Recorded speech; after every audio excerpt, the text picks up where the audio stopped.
Du coup, est-ce que tu traites de manière complètement différenciée ces deux qualités, de la même manière que tu pourrais aborder la force d'une part, la vitesse d'autre part, l'endurance et puis la vivacité? Ah, ouais, Ou est-ce que malgré tout, on est quand même dans une case haute intensité ou haute vitesse de oui, déplacement et oui, de l'autre côté une case un peu plus poids et d'accord. de l'autre côté une case un peu plus endurance? Est-ce que Elle est tout ça se subtile ta question. mélange? Elle est subtile ta question parce que en réalité, on est dans la même sphère du dosage des efforts. On va dire que ça reste des efforts intenses pour la vitesse comme pour la vivacité, qui demandent récupération complète pour rester dans la qualité de reproduction. Toutefois, dans la vivacité, très vite, il va y avoir soit du bioinformationnel, soit de l'habileté en plus. Je m'explique.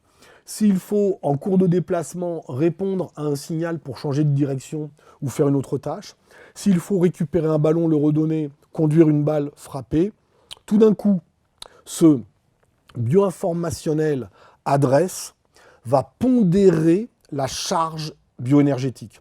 Elle va la rendre moins intense, à la marge. Effectivement, moi, mon maître en méthodologie du sprint, c'est monsieur Fernand Hurtebise. Et j'adorais l'expression qu'il avait de mimer le sprint. C'est quoi le sprint? Le sprint, il disait, on est en haut de la falaise et on se lâche. On lâche tout. Donc c'est total. Quand tu es au départ d'un 30 mètres, tu as les cellules au bout là, c'est chrono, tu pars quand tu veux, tu donnes tout.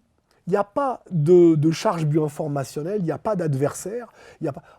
Bon, c'est la condition aussi pour améliorer ce secteur fin de la motricité athlétique. Très bien. La vivacité, dès lors que tu as une tâche sous-jacente en plus, ça va. Quand tu as fait un effort de vitesse de 5 secondes, tu es pleinement dedans. Tu peux pousser à 8-10 secondes en vivacité, dès lors que tu as des stops pour repartir. Un parcours de vivacité, c'est syncopé. Il y a des ruptures pour mieux repartir et tout. Pour ainsi faire agir les temps d'excentrique, les temps d'isométrie.